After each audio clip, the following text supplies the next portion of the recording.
In today's NBA, the star big man is a rare and fascinating specimen. As the game has changed to favor versatility and shooting above all else, with perimeter talent richer than ever before, big men seem to have fallen largely into two categories, with a clear delineation between the two.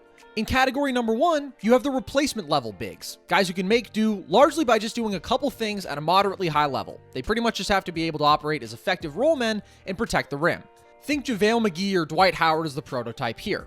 With sufficient perimeter talent on your team, these plug-and-play guys can do enough for you at the center spot, but they're not players who you'll invest huge capital in because their skill sets are, again, replicable. But then you have category number two, the star big men, who are in a completely different class. No longer is being able to score out of the post alone enough to make for a star big. That's a somewhat essential foundation, sure, but you have to set yourself apart elsewhere as well. Maybe you can both defend the rim and switch out to the perimeter at a high level as a unique defensive asset. Maybe you're a sharpshooter from the perimeter as well as a high-level role man. Maybe you're even a playmaking hub out of the post, the kind of rare big man who helps an entire offense flow with his passing. Any of those would qualify as the kind of star trait that makes a team choose to pay you big money instead of just picking up Cody Zeller off the scrap heap and running with that. Now, of course, you don't have to be able to do all of those things I just listed to be considered a star big. In fact, I'd argue there's nobody in the entire NBA who does.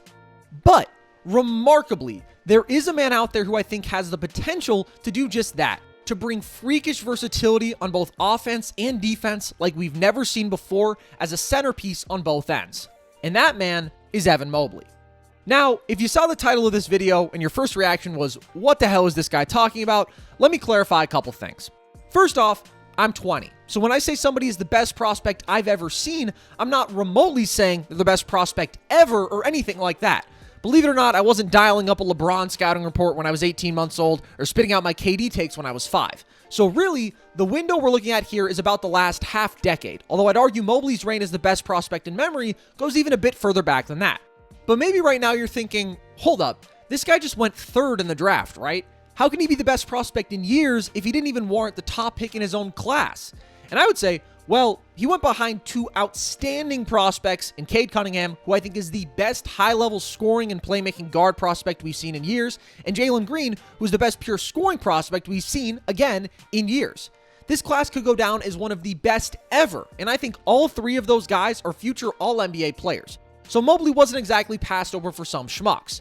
But yes, I do think he's a better prospect than either of those guys or anybody to hear their name called in the draft in years. And here's why.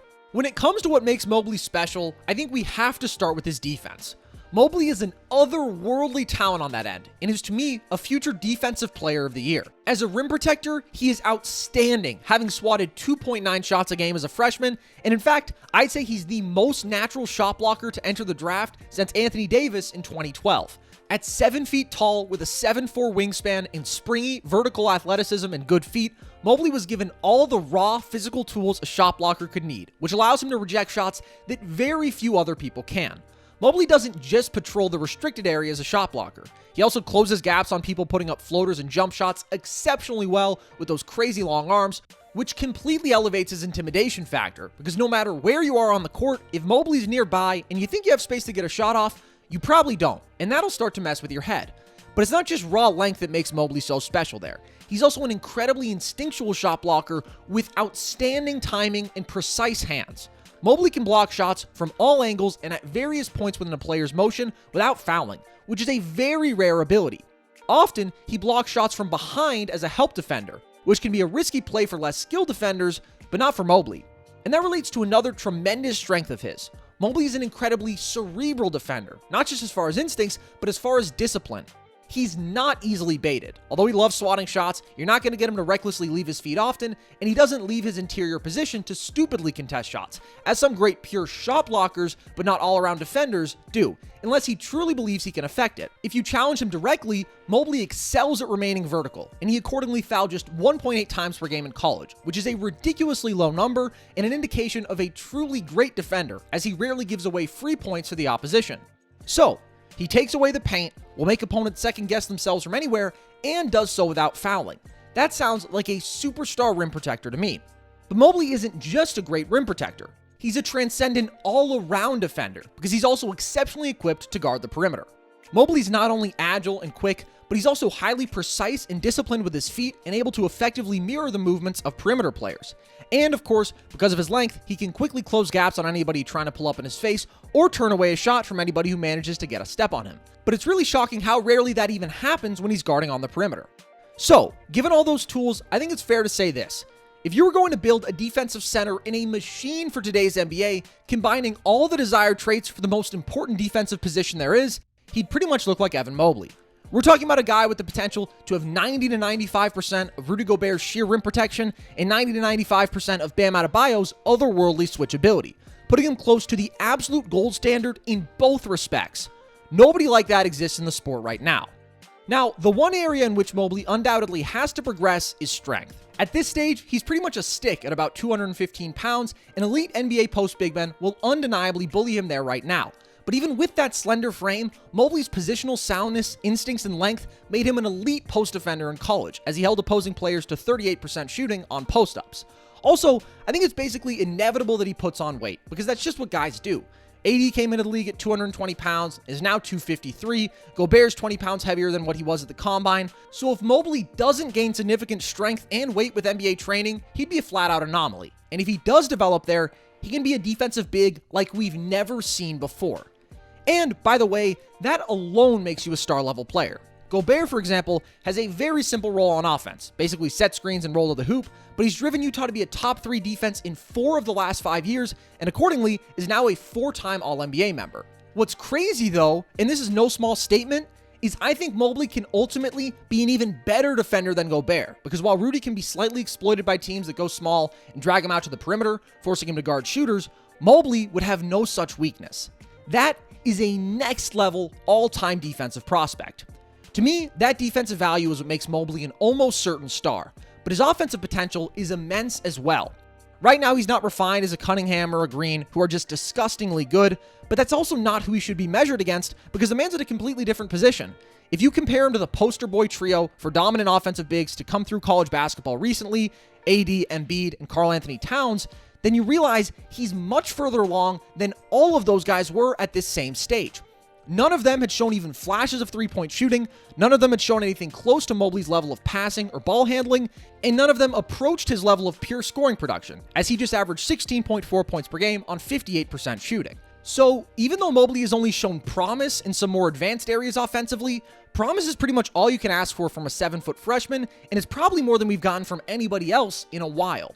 We'll get into the details of all that snazzy stuff later, but to begin with, as a foundation, Mobley has the tools to be a great, traditional offensive big. He's an instinctive roll man who glides to open space and is a massive lob target with his ups and length, which will make him a highly efficient partner for any lead guard out of the pick and roll. Also, even if he's not directly involved in a play as a screener, those same tools will make Mobley a weapon as a cutter or in the dunker spot. Out of the post, he already has a go-to move with his hook shot. Mobley doesn't exactly push people around physically out of the post, but he can get that hook off almost whenever at his height, and he has really nice touch there. He also has a good-looking turnaround and a crafty spin move going left, which serves as a nice counter to people who will overplay his righty hook and allows him to glide right to the bucket. Also, although he isn't crazy strong finishing through contact at this stage, Mobley draws a lot of fouls, having taken 5.8 free throws a game last year, which is a crazy number given that he only took 10.3 shots per game and bodes well for his efficiency as a scorer there. Now, Mobley's not perfect out of the post, again, because of his lack of overpowering strength, and on occasions, he seemed to get a bit flustered and shuffle his feet, but the foundation is strong. And because of his versatility offensively, I don't think post scoring will ever have to be the defining element of Mobley's game, but at the very least, he'll be a guy you can throw the ball to down there who can get you a bucket. So there's the traditional big man stuff, which Mobley should be great at. But once you go beyond that, the fun really starts. To me, the next trait that pops for Mobley offensively is his passing. He averaged 2.4 assists per game in college, which may not sound like a lot, but for a 19-year-old big man, it's pretty nuts. If you look at the 2nd through 4th best passing bigs in the NBA right now, leaving out Jokic, who didn't play college basketball and therefore doesn't give us a fair reference point, none of them were as productive passing as Mobley. Generally, that's a skill set that gets unlocked and developed only once players are in more mature NBA offenses. But with Mobley, we've already seen a lot to indicate he'll be a high-level passer in the league. Out of the post, he's impressively aware of shooters around him and has thrown some dots to the perimeter. And he's probably even more impressive spotting cutters. But Mobley isn't limited to playmaking just from the interior. We've also seen him initiate from the perimeter, tossing lobs and throwing soft entry passes, and he's thrown a couple of outstanding outlet passes in transition, too, where, by the way, he runs the floor like a gazelle and has even more upside as a scorer. Now, I don't mean to say that Mobley sees every playmaking opportunity or delivers every pass right on target, because he definitely doesn't. But he's very far along in his development there, and the value of that passing is immense. It takes him from a good one-on-one scorer out of the post, which is not all that valuable by itself in today's NBA, as post play is just generally inefficient, to a guy who can pick apart defenses from there, especially if he attracts a second defender, which is very valuable. Beyond that, Mobley's passing means you can use him in dribble handoffs, creating space for perimeter creators, and weaponize him as a short-roll decision maker, where he should also be able to score effectively given the touch he's shown on hooks and floaters. It just gives him massive potential as a cog in the middle of your offense and an additional smart playmaker that very few teams have at that position. Given what we've seen from him, I would certainly expect Mobley to be a top 3 to 5 passing big man in the league, which is pretty special. But the unicornish abilities don't stop there for Mobley. Next, we have his shooting. Now, Mobley isn't some great marksman at this stage, but he's promising there. He has a smooth stroke, is very comfortable from mid-range, and shot 30% from deep and better than 69% from the line in college. Again, for a 7-foot college freshman, that's pretty darn good. And if Mobley isn't at least a viable pick-and-pop threat and an average shooter, like in the 35 to 36% range from deep, I'll be surprised. I don't know that he'll ever be that much more than that, but he doesn't need to be. If, with everything we've already gone over, he can also drag defenders out to the perimeter and aid his team's spacing, you're looking at a next-level freak, especially because that would directly empower the final unique ability he has offensively, his handle. Fittingly, for his freakish level of fluidity and coordination, Mobley has had some whoa moments handling the ball, pulling out hesitation dribbles and very natural between the leg moves while sizing people up. He's certainly good enough putting the ball on the floor to attack closeouts there if he demands respect as a shooter and glide to the bucket with his long strides, but he has the upside to do even more than that. If this dude is crossing bigs up regularly in 4 years, I won't be surprised. But right now, he's not there regularly. His handle still needs to be tighter, and it can be more functional. And by that I mean that too often, he does a sweet-looking dribble move, but doesn't actually create a major advantage with it, and then just turns his back to the basket. So that good-looking move didn't really do anything. He also picks his dribble up too early sometimes, which suggests that same need for a tighter handle and more confidence there, and he can be made uncomfortable by smaller, pesky players who apply significant pressure to him. At the same time, if that wasn't the case given his size and age, he'd be Kevin Durant. So we can nitpick him there, but in my time as a sentient being, I don't know if I've ever seen a 7-footer who could handle like Mobley did at 19 years old, which is terrifying. So, looking just at what Mobley brings offensively, how many players in the last decade have entered the league with a 7-foot frame, several go-to moves out of the post, a promising jump shot, impressive vertical athleticism, an encouraging handle, and really aware passing? I'll go out on a limb and say that there have been none, and that's not even the side of the ball I'm most confident in with him. And again, he's not perfect or completely refined, but even Mobley's criticisms aren't all that concerning to me. I've already addressed the whole adding strength thing, which will come with age and should improve his finishing through contact and hesitancy at times to get all the way to the bucket. Tied in with that, Mobley could be more consistently assertive, but even there, he had just 2 single-digit scoring games all year and was the highest scoring freshman big in all of college basketball. So it's not exactly like that's a major red flag, especially given how much he excels in the non-scoring aspects of his game. Like, even if he doesn't develop into a go-to number 1 scorer, Evan Mobley scoring 18 points per game is an all-NBA guy, no doubt. So, with Mobley, we're looking at a guy who can basically redefine what's possible at the center position, who could give you 24, 11, and 5 at his peak while shooting 36% from 3, scoring efficiently from all over the court, and being the most impactful defender in basketball. And while he obviously hasn't done that yet, with his combination of intelligence, skill, and athleticism, how does he fail? In my opinion, he can't. His floor is absurdly high, and every team can use what he brings. I will say, I don't love his situation in Cleveland, even though I do love Darius Garland and think those two would make an unbelievable pick-and-roll duo, only because the Cavs just signed Jared Allen for 5 years, $100 million, which is one of the worst NBA contracts in recent memory. You're paying a good version of one of those replacement level guys I talked about earlier, who basically just rolls to the bucket and protects the rim, as if he's almost irreplaceable. So even though I like Allen and think he does his job well, That's stupid, and it forces Mobley to play out a position as a power forward. Now, Mobley can still do that. We saw him coexist with other bigs at USC, and he's comfortable playing from the perimeter on both offense and defense, but it's not where he's at his best long term. For a year or two, while he continues to add strength, it could be fine, but realistically, Mobley's meant to be a defensive whirlwind at center who can roll the bucket and capitalize on optimal spacing around him offensively. Playing with Jarrett Allen does not empower him to do that. But really, no matter what, Mobley's going to be a star. I don't think anything can prevent that from being the case.